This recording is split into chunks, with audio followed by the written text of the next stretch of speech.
Chers bien-aimés, frères et sœurs du message du temps de la fin, je viens ce soir du 14 juin 2022, jour de mon anniversaire. J'ai totalisé 51 ans d'âge. Ce soir, je veux juste faire passer un petit message. Pas pour moi, je ne parlerai pas de moi ce soir, mais je parlerai du Seigneur, le Seigneur William Branham, qui a fait la grâce que je totalise ces années-là sur sa terre. Je dis sa terre parce que déjà ce qui m'impressionne, c'est que William Branham nous a dit ceci, que son nom, William Marion Branham, a été gravé sur les sommités des montagnes. Voyez-vous, alors que David, dans le Psaume, a dit, les sommités des montagnes appartiennent à l'Éternel. Alors cela revient à dire que si Branham est un vrai prophète ne contredit pas la parole. Alors, s'il y a contradiction, parce que ce soir, je voudrais vous faire comprendre, lui dit que son nom est sur les sommités des montagnes. David dit que les sommités des montagnes appartiennent à l'Éternel. Et l'Éternel ne partage pas sa gloire. Alors, à qui appartiennent les sommités des montagnes? Si c'est à Dieu, et si vous dites que Branham n'est pas Dieu, donc c'est l'Éternel. Mais comment est-ce que l'Éternel a permis que le nom de Branham soit gravé sur ces sommités? Alors a-t-il partagé sa gloire avec Branham? Que vous dites un simple prophète? Remarquez, il y a des choses ici qui sont un peu très frappantes. Vous savez, en venant dans ce message, si vous ne portez pas votre casque de réflexion, vous allez vous perdre pour rien. Parce que j'ai essayé de voir le message. Ce qui est éthique, c'est que tous les titres de Dieu, Branham a porté ça. Le Fils de l'homme, c'est pour Dieu. Branham est le Fils de l'homme. Il nous dit dans Dieu dévoilé que selon Malachie 4, le Fils de l'homme doit revenir aujourd'hui.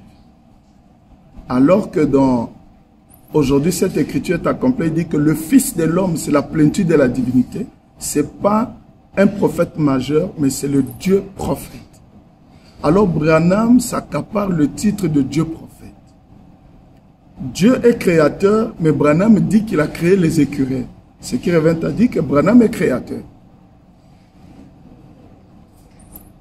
Branham a été filmé dans le trône de Dieu, entouré de l'arc-en-ciel. Alors, Branham est le Messie. Branham est le Christ.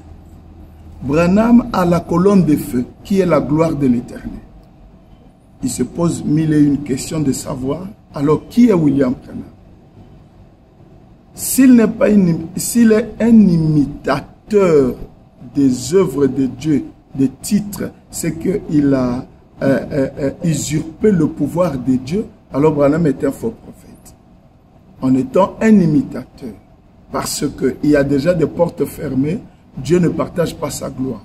Donc nous ne pouvons pas dire aujourd'hui que Dieu lui a fait grâce de porter les titres de Dieu. Voyez-vous, déjà. S'il n'est pas un imitateur, donc il doit être un faux prophète. S'il ne l'est pas aussi, puisque nous croyons qu'il est vrai prophète, alors un vrai prophète ne peut pas contredire Dieu. Branham est plus puissant que Jésus. Branham transcende entre l'enfer et le ciel. Branham a le pouvoir de l'infaillibilité. Branham a le ministère de la pierre de fête. Branham va sortir les gens de l'enfer pour les amener au ciel. Tous ces pouvoirs-là, ce sont les pouvoirs de Dieu. Alors Branham nous dit, c'est ça son enseignement.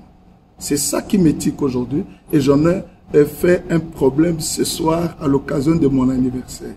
Aujourd'hui, nous n'allons pas parler fête et tout consort. Nous allons réfléchir sur le message.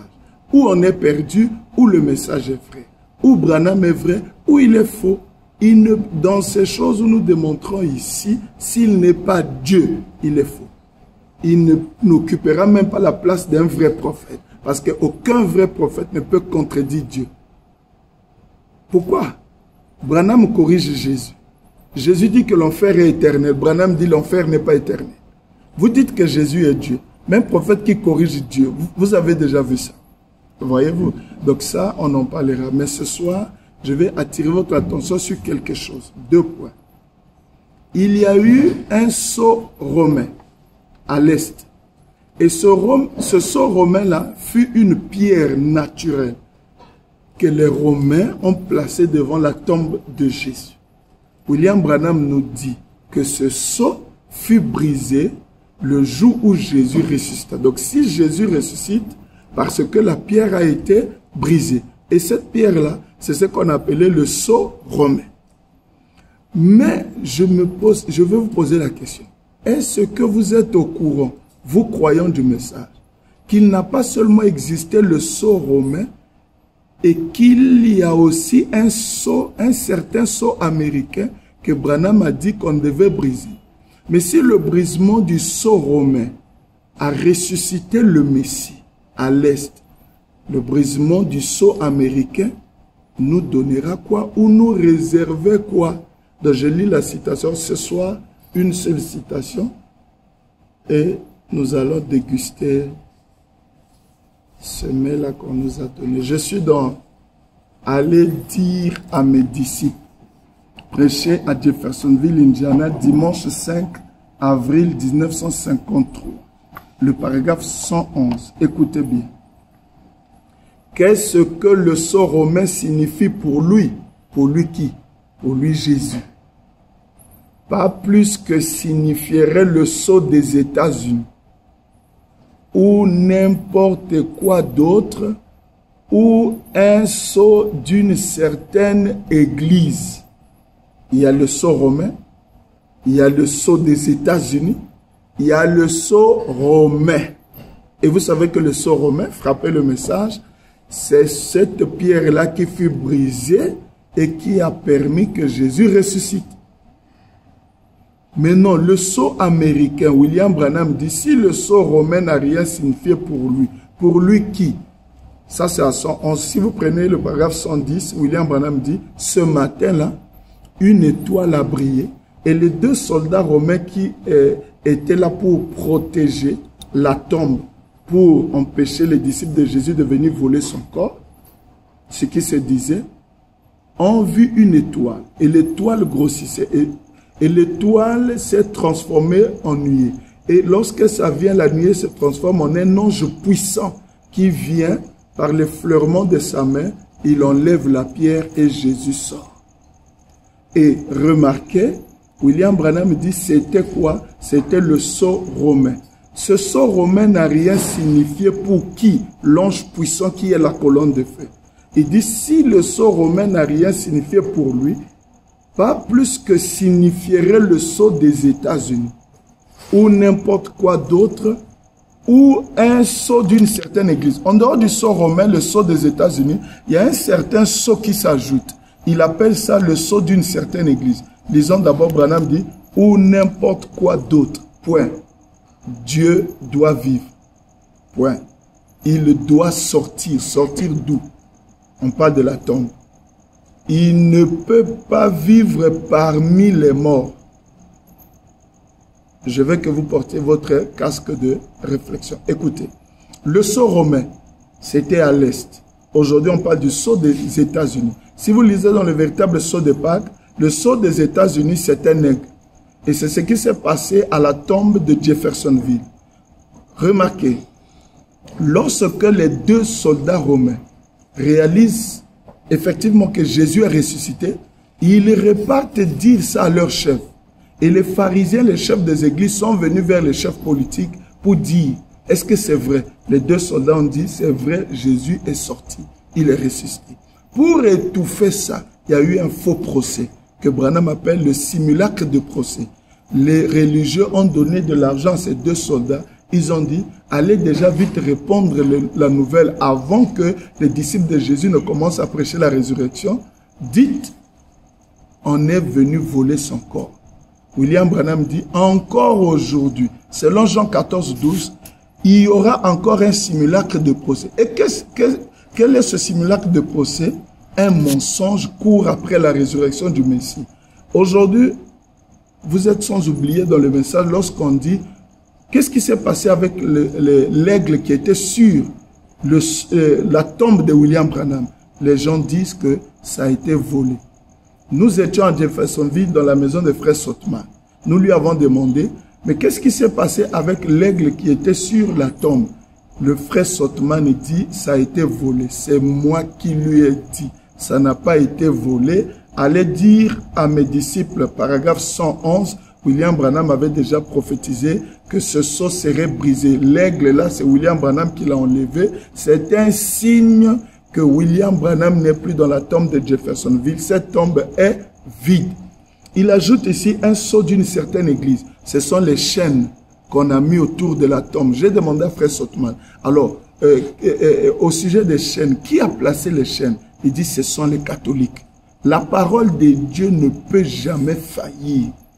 Et si vous savez que William Branham est un vrai prophète selon vous, selon votre témoignage, comme vous le dites, il a dit qu'un sceau d'une certaine église, et cette église-là, c'est l'église catholique. J'ai dit, mais pourquoi ils ont fait ça? Sous la permission de Billy Paul, parce que les gens disaient que frère Branham apparaît par-ci, par-là, montrant ou confirmant sa résurrection. Et eux, ils sont venus avec leur système dogmatique de mettre les chaînes, croyant qu'il était là où son esprit pour lui empêcher de sortir. Mais pour nous, les vrais croyants, qui croient au signe scripturaire du temps, du fait que le sceau des États-Unis fut déjà brisé, Branham n'était pas dans la tombe. Nous n'avons pas besoin d'aller pour briser les tombes pour savoir s'il est là ou pas. Nous sommes des croyants des Écritures. La Bible dit, par l'Écriture, Jésus parta dans la tombe. Et c'est par l'Écriture qu'il ressuscita. Et nous aussi, nous croyons l'Écriture. Le sceau des États-Unis est déjà brisé. Branham n'est pas dans la tombe. En vivant, il m'a aimé. En mourant, il m'a sauvé. Étant enseveli, il a mené mes péchés au loin.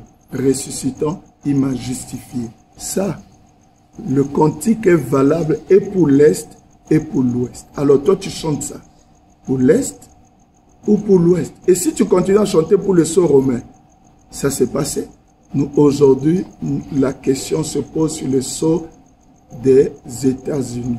C'est un message. Je ne sais pas si tu as été déjà informé ou que le pasteur te l'avait déjà dit, mais si tu n'es pas informé, va lire, allez dire à mes disciples le paragraphe 111. Je t'informe, le sceau américain a été déjà brisé. William Branham est ressuscité. Alors s'il est ressuscité et qu'il a laissé la tombe vide, du coup, je ne permettrai pas à mon sein de voir la corruption. C'est qu'il est né immaculé conception. Que Dieu vous bénisse. C'était joyeux anniversaire. C'était un petit message pour mon anniversaire, mais en honneur de notre Dieu, le Seigneur William Marion Branham. J'étais aussi très content parce que à ma gauche ici, la princesse était ici pour m'encourager.